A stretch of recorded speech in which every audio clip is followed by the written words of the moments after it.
Judy hinted at our story today that there's this kind of strange phenomena that has happened throughout history whereby some people think that you can actually kill hope. They do this in all sorts of ways, trying to get rid of a person. There's oppression, there's torture, trying to suppress everything, any type of oppression there is. And we're reminded that in particular this time of year around Easter, right? So it's the Christian tradition of Easter. And that great leader of that tradition, Jesus of Nazareth, was killed by those who didn't want his message of hope to get out. And that is often what happens to those who speak truth to power. And then, of course, we've got on Wednesday is the 50th anniversary of the assassination of Martin Luther King Jr., another planter of hope, who was killed because some did not like the seeds of justice and compassion that he was planting. But the fascinating thing, when you look at these things, does killing the planter ever work? Does it kill hope?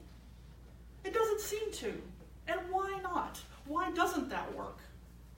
Because their words and their work to build a better world, it's a little bit like a dandelion, right? I've got a nice little picture of a dandelion here for you. The wind may blow against it, destroying it even. This is the last act of the dandelion, but the seeds are then launched into the world. And the amazing thing is that, like what Denise Levertov was talking about in our opening words, hope multiplies the more that we share it. And if enough seeds are planted, then a movement happens. And it doesn't die with the planter. It goes on and it keeps growing. And that's when, in fact, you know you have a movement. It doesn't die with the planter. But we don't always get to see the fruits of our labors right away. Or even like Martin Luther King and Jesus in our lifetime. You know, it's really tough when you want to see the fruits of your labors, right? You want to see the fruits of the seeds that you planted, but then you realize, wow, there's so much planting that has to be done. It's like looking at a giant field. And this was never so true as on Tuesday morning when I went to the Board of Supervisors meeting. Oh my goodness. As some of you know, the Board of Supervisors proposed that there would be some tent cities in Irvine and Huntington Beach and in Laguna Niguel. So response to this, this was in part to the riverbed encampment that had been on the riverbed. They put a lot of them into motels, but the vouchers were drying up, and so they're trying to find an alternative solution, right? So I had long before decided I was going to go to this Board of Supervisors meeting in support of OCO, which some of you had met Cynthia Sanchez a few weeks ago. She came and spoke about OCO and their work on homelessness.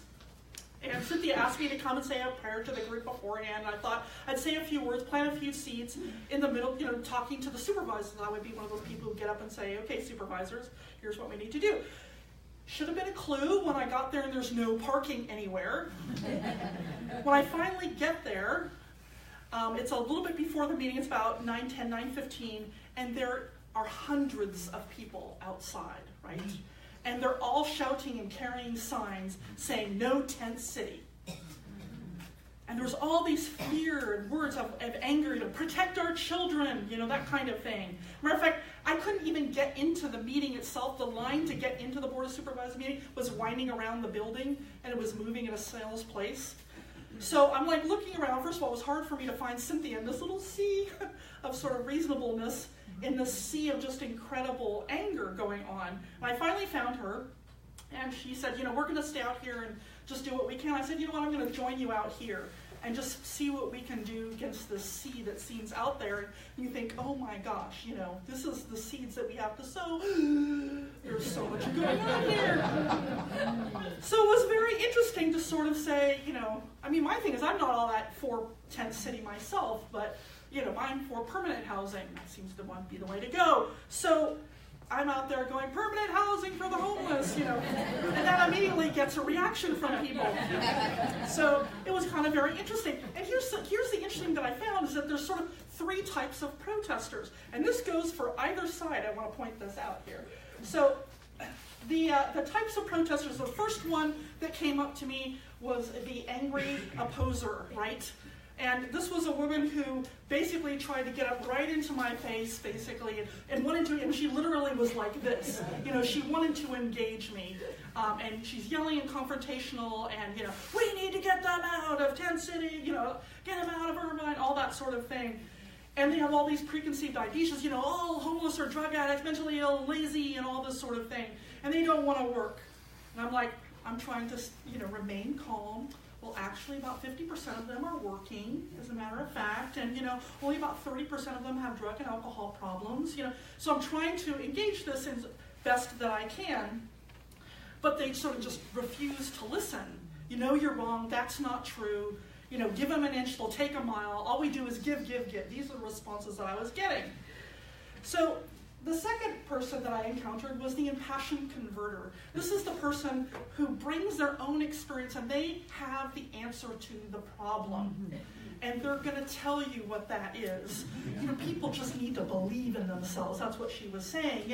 They just need to kind of, learn to work on their own, and they can do it. I know that they can. And I'm like, well, that sounds like you can. That's wonderful. Can you imagine that other people might not have that ability? So trying to talk to them. And then there's also the third type, which are actually really wonderful, the open-minded and compassionate seeker. They come there seeking knowledge. They want to know what's going on, what's going on here. And so actually this nice young man I spoke with, interestingly enough, was a Trump supporter. And after speaking with me, he told me this. He said, normally people don't talk to me if I tell them I'm a Trump supporter. Well, that's too bad. Because, I disagree with a lot of that. But, here's this lovely man. He literally came there going, help me understand what's going on here. What are you guys trying to say versus this sea of shouting? So I was explaining to him about permanent housing for the homeless and everything. And he was very open to it. And, oh, that's interesting. I hadn't thought about it that way. He was there to learn, which is really wonderful. And then, of course, every once in a while you encounter, the insane.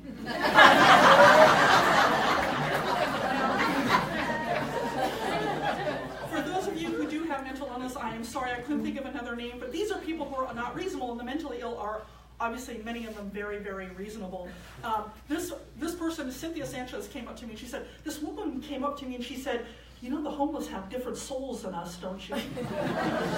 So he's like, what do you say to that? And I'm like, I have no idea, but point her out. She ain't gone, unfortunately. So, but don't worry too much about those that are just sort of, they're not going to be able to be reached to a certain extent. But I also want to point out that these all apply to when we go out and protest as well, right? As a matter of fact, I remember there was this angry opposer, this nice guy was in part of our group, and when the angry woman was engaging with me, he was yelling over my shoulder, oh, you're just one of those Irvine privileged people, you don't understand. And I could tell she was like, okay, I'm shutting down, I'm going over here. And I said, let me handle this, that's fine. And so then I engaged back with her about this. Now, here's the thing. As I've said, you've heard me say it many, many times, yelling and screaming at someone has never changed anybody's mind. Unless, of course, you're the Board of Supervisors. But that's a whole other topic. So here's the thing. Here it is. There I am on Tuesday, and I'm feeling like an idiot going up there. I mean, here's the sea of people out there. And today is April Fool's Day, and don't worry, I'm not going to play a practical joke on you. I already did it to the board on Wednesday night. So it was a good one, too. But I want to acknowledge this idea of the fool, because I'm like sitting there in the sea going, what am I going to do to all of this? But here's the thing. I don't want to talk about April Fool's Day as a few lifts up the trickster, but there's also something known as the sacred fool. The sacred fool is not the trickster. The sacred fool will point out the ridiculous, but only because of the wisdom that's behind it. Because they know that despite opposition, that they are right. So in this painting over here, I don't know if you can't really see it very well in this light, this is Jan Matenkos' painting. And the fool here is sitting in the background. You can't see really well, but there are all these party goers partying it up. And the fool is there because he's just learned that the Russians have captured a city, and he knows what it means to his people that this has happened. It's more oppression. The sacred fool sees beyond what often some people can see. So I felt a bit like a fool on Tuesday. Here we are on this tiny little island of what felt like sanity and compassion to me amid all this sea of hate and anger and dehumanization going on. And I had to, I see people as they're saying all these things that they don't even know how hurtful it is. Matter of fact, one of the people who was with Oko was homeless, and I could see him looking out at these people going, wow, all these people directing it at him. Well, the other tarot fool the other fool that I like is the tarot fool. If you've ever done any type of tarot, the very first card, as a matter of fact, it doesn't even have a number, it's the 0 card in tarot, is the fool. And it starts the hero's journey. The fool is the one who sets out to pursue his or her dreams without really knowing where they're going. And notice that the tarot fool is about to walk off a cliff. They're walking up, looking at the clouds, daydreaming, right? But like the tarot fool, but I need to be like a real fool. To do it right, you have to step into that abyss and take that plunge. And it feels incredibly uncomfortable, awkward, and I really had no clue what I was doing other than trying to plant seeds of hope with people. But the fool jumps in. Notice that the fool, though, is not so foolish as to jump in without his or her tool bag and a trusty companion. I had Cynthia with me. That was awesome. I didn't do this alone, and I was armed with knowledge and Cynthia. So if I was going to plant some seeds of knowledge around education, combating stereotypes, and getting people thinking about solutions like permanent housing, I had to find a way to get them to listen and open up, just a little bit, just enough to plant the seed in there. And I know that, as I said, me being the angry opposer is not going to work. Even the impassioned converter. Here's what I found that does work. So first I want you to know that I believe in housing first. So this is a graphic that shows you the typical housing readiness is usually what you do is you put someone into a shelter, you then do a whole assessment about their abilities and what they can or cannot do, then they go into transitional housing, and then they get even more ways of an assessment going on, then they get into permanent housing. And along that way, there's all these places that it can fail because this process can take months and months. And so people will often go back onto the street because of the anxiety that all of this process creates. So Housing First says, no, what you do is you put people into permanent housing first. You give them that security, that sense of safety, right? Then you do all the assessments, and then you help them build a stable life. So I believe in housing first. And I believe this in part because this has worked. It's worked in Salt Lake City, and it's worked in Orange County, Florida, and other but cities around the United States are dealing with and starting to realize, if you don't give people stability first, it doesn't matter. The recidivism is going to happen over and over again. So this is what Oko and others who have studied homelessness are advocating for and very passionate about. So again, before I get to what you do, I love graphs, just so you know. Okay. So this graph is one of my favorite graphs of all time. Okay. It's called Spheres of Influence. These are models that help me understand the world. So this circle, so if you have a little circle of yellow surrounded by a circle of green, and then by a circle of blue, and by a circle of purple. Okay. If you stand someplace, you feel passionately about permanent housing, you stand on that yellow. That's where you are. The people in the green are ones that are leaning toward you, but maybe they have some questions, they're not quite sure. But yeah, we definitely need a permanent solution, maybe, but I'm not sure how it's going to work here in Orange County. They're in the green. The ones in the blue are the ones who are leaning against it. Yeah, I don't think that's going to work. I'm just really not sure about that. And the ones in the purple are absolutely adamant, no way, Jose. They're not going to happen, right? Circles of influence say that the people that you can influence are only the ones that you are next to on those circles. So if you're going to try to influence someone, if I stand in yellow, the only people I'm going to influence are green, right? But if I stand on green and understand with empathy some of the concerns that are going on out there, I can influence blue as well as yellow. Does that make sense? Right? Okay. So, this is important for me because while I do sort of stand in yellow, I try to be empathetic. And that's what's so important in any of this work is that you understand where people are coming from. Because honestly, I want our kids to be safe. I mean, that's what they're partly yelling about, right? I want people to live productive lives as well. I do want all of those things. So in order to plant seeds, here's what you need to do. 1, find common ground, right? With the person that you're arguing with, something that you can agree on. Don't start with criticism. You're wrong. What are you thinking about? So when that woman started getting angry, I said, yeah, you're right. I want kids to be safe too. Wouldn't it be great if there weren't homeless people on the streets? Wouldn't that make things safer? The other thing is, and again, forgive me, this is not, I was trying to think of some lovely metaphors about planting. So lay down the fertilizer. In other words, and what I mean by this is let someone vent, right? They're passionate about something, they're angry, they're upset. You're not dealing with logic, you're dealing with emotion. So let that emotion just sort of come out. Oh, I know, children's safety, absolutely, yeah, I understand. I can understand that. Let them, and then you see the fight go out, right? Then, only then when they've got that, their brain kind of re-engaging the prefrontal cortex, and they can actually start thinking, then they can maybe start hearing some things. But the thing is that this is the hardest thing, because we're always so triggered, right? Oh, what do you mean you think the homeless are lazy? Okay, so smile. That goes a long way. Take a deep breath. Let them vent. The second thing then is plant the seeds.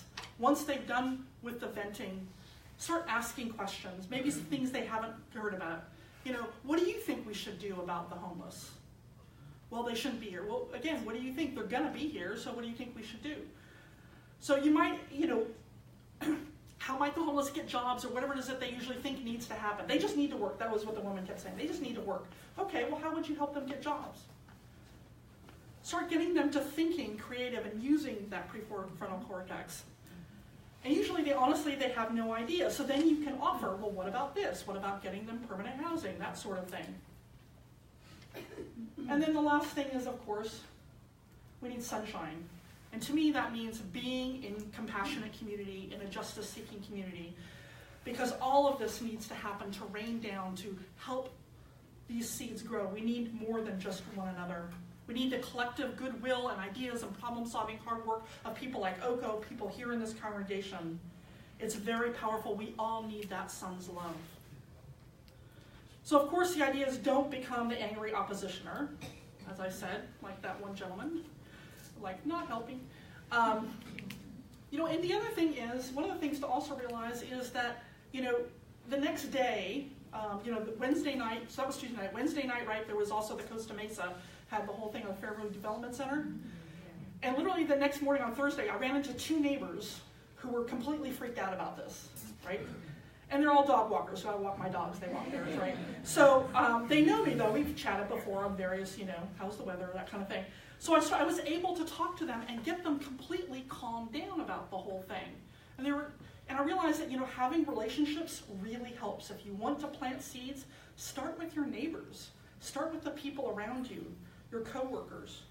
They're more apt to just simply listen to you rather than to get completely freaked out. So planting hope is about opening the door of possibilities for people who are shut down, angry, and afraid. And you may never see the fruition of those seeds. I have no idea if anything I did on Tuesday changed anything, but I do believe it planted some seeds, at least on a couple of them. I remember telling the woman who was so angry, I'm just like, just Google Salt Lake City and homelessness. Just Google it. That's all. And she was walking away. She finally was like, well, you have your opinion. And she walked off. I'm like, okay. So, but I do believe that each of us keeps planting, our ideas will start to root and to bear fruit. One of the things that in Seattle, for example, they had a tent city in Seattle when I was up there, and there was a lot of freaking out beforehand. The churches agreed to take on these tent cities. And these tent cities were incredibly well run. There was no drugs, no alcohol. They had latrines and all sorts of things and showers set up for people, and the churches helped them get fed and everything like that. And I tell you, there was a lot of opposition at first, but then it actually went really well. And now they go around Seattle. Now, I don't actually think that tent cities are a really great permanent solution, but sometimes maybe it's a little bit better than nothing. So here's another graph for you. This is called the tipping point graph. This applies for most things, a lot of things in life when you're trying to make change, right? So the idea is that the bell graph that you see there, right, the far left of the small amount, those are the innovators, people who are moving ahead, far ahead of everyone else. That's OCO, for example. They've figured out the problem, they're ahead. Then they're trying to get the early adapters, right? That would be churches. They work with churches specifically to try to help educate people in churches. Once you've gotten that, then you can start getting the early majority that starts coming over. Once you've got the early majority, that's the tipping point. So the tipping point is when you start not just getting people who start going, oh yeah, permanent housing, interesting. You start getting that larger majority who starts understanding what it will be about and how it will change everything. So this is another graph that I love. Right now, so when we first started, like Tent City in Seattle, the innovators were people like OCO, the early adopters were the churches, and then after a while, people began to see that it wasn't so horrible and actually was helping. Then they got the early majority, and then it sort of is a cascading effect. So right now, here in Orange County, basically, you've got the innovators like OCO, and some of the churches are getting on board, and some of the businesses are starting to also come on board around this. And we've got to get to that tipping point where we start getting the majority. And that's going to take some guts, which we did not see in the Board of Supervisors recently, unfortunately. And remember those who opposed, remember Martin Luther King and even Jesus or Gandhi, any of those people, right? They were great seed planters. They were planting hope. You know, it can be easy to think that we're in the end of days, right? It looks horrible on many fronts for many people. But if you look around and see the fruits coming forth, you see seeds that have been planted for a better future, right? We've got Black Lives Matter. We've got the Me Too movement. We've got the Women's March, the March for Our Lives. Seeds are being planted, and though it may take a while, with everyone's hard work, we will bear fruit. And I think the toughest part is when we feel despair inside of ourselves, right? When we feel hopeless and helpless. Because the one thing that does kill hope is despair. So it's important not to give into it. If you need hope, surround yourself with hopeful people. And go do something that plants a seed. Write a letter, make a phone call, join a community. Each of us are seeds of hope. When each one of us stands up and does something, anything, to combat the dehumanization of others, the hate, the fear, we're planting seeds. And we give hope to others to do so. Just remember, in the winter, far beneath the bitter snows, lies the seed that with the sun's love in the spring becomes the rose. Amen. Please stand as